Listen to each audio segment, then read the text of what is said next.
নমস্কাৰ ছাৰ বাইদেউসকল AB education YouTube চেনেলৰ আন এটা ভিডিঅ'লৈ আপোনালোকক স্বাগতম জনাইছোঁ।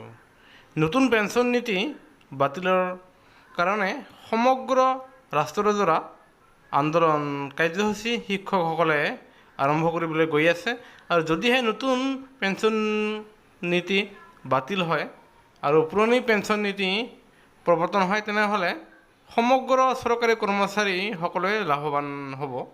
যিয়ে নহওক আমি যিহেতু চৰকাৰী কৰ্মচাৰীসকলৰ কাৰণে ভিডিঅ' প্ৰস্তুত কৰোঁ সেই গতিকে আমি এই ভিডিঅ'টো আপোনালোকৰ মাজলৈ আনিছোঁ।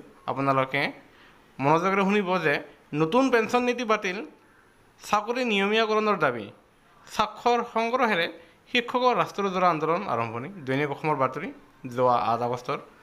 নতুন পেঞ্চন নীতি যাক আমি NPS বুলি কওঁ বাতিল কৰি পুৰণি পেঞ্চন নীতি বাহাল ৰখা, সকলো ধৰণৰ ঠিকাভিত্তিক শিক্ষকৰ চাকৰিৰ নিয়মীয়াকৰণ কৰা, ৰাষ্ট্ৰীয় শিক্ষানীতিৰ আধাৰত প্ৰাথমিক শিক্ষা মাতৃভাষা মাধ্যমত প্ৰদান কৰা আৰু শিক্ষাৰ বাণিজ্যিকৰণ বন্ধ কৰাৰ দাবীত এক বৃহৎ আন্দোলনৰ প্ৰস্তুতি আৰম্ভ কৰিছে দেশৰ প্ৰাথমিক শিক্ষকসকলে।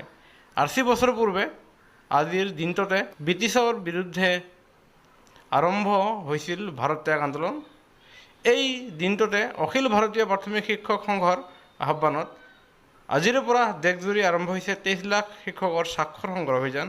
এই অভিযানৰ অংশ হিচাপে অসমতো আজিৰে পৰা অসম ৰাজ্যিক প্ৰাথমিক শিক্ষক সন্মিলনীৰ উদ্যোগত আৰম্ভ হৈছে শিক্ষকৰ স্বাক্ষৰ সংগ্ৰহ অভিযান। দেশৰ শিক্ষক সমাজে আৰম্ভ কৰা এই আন্দোলনৰ সবিশেষ বৰ্ণনা কৰি আজি অসম ৰাজ্যিক প্ৰাথমিক শিক্ষক সন্মিলনীৰ সম্পাদক ৰাতুল চন্দ্ৰ গোস্বামীয়ে দৈনিক অসমক কয় যে উক্ত দাবীৰ ভিত্তিত আজিৰে পৰা অহা 25 আগষ্টলৈকে সমগ্ৰ দেশতে শিক্ষকসকলৰ মাজত স্বাক্ষৰ অভিযান চলোৱা হ'ব। অহা 5 ছেপ্টেম্বৰৰ শিক্ষক দিৱসৰ দিনটোত দেশৰ 23 লাখ শিক্ষকৰ স্বাক্ষৰ সম্বলিত এক স্মাৰক পত্ৰ দেশৰ ৰাষ্ট্ৰপতি, প্ৰধানমন্ত্ৰী আৰু ৰাজ্যৰ মুখ্যমন্ত্ৰীসকলক প্ৰদান কৰা হ'ব। ইয়াৰ পাছতো শিক্ষক সমাজে উত্থাপন কৰা এই ন্যায়সংগত দাবীসমূহ কাৰ্যকৰী নহ'লে অহা 20 ছেপ্টেম্বৰত দেশৰ সকলো জিলা প্ৰাথমিক শিক্ষা বিষয়াৰ কাৰ্যালয়ত শিক্ষকসকলে বিদ্যালয় বন্ধ নকৰাকৈ এঘণ্টীয়া ধৰ্ণা কাৰ্যসূচী ৰূপায়ণ কৰিব। তাৰ পাছতো দাবী কাৰ্যকৰী নহ'লে অহা 15 নৱেম্বৰত সমগ্ৰ দেশৰে প্ৰতিখন ৰাজ্যত ৰাজ্যিক ভিত্তিত ধৰ্ণা কাৰ্যসূচী ৰূপায়ণ কৰা হ'ব। তৎসত্ত্বেও চৰকাৰে শিক্ষক সমাজে উত্থাপন কৰা এই দাবীৰ প্ৰতি সঁহাৰি নজনালে অহা 2023 চনৰ জানুৱাৰী মাহত অনুষ্ঠিত হ'ব লগা সংসদৰ বাজেট অধিৱেশনৰ সময়ত শিক্ষকসকলে সংসদ ভৱন ঘেৰাও কাৰ্যসূচী ৰূপায়ণ কৰিব।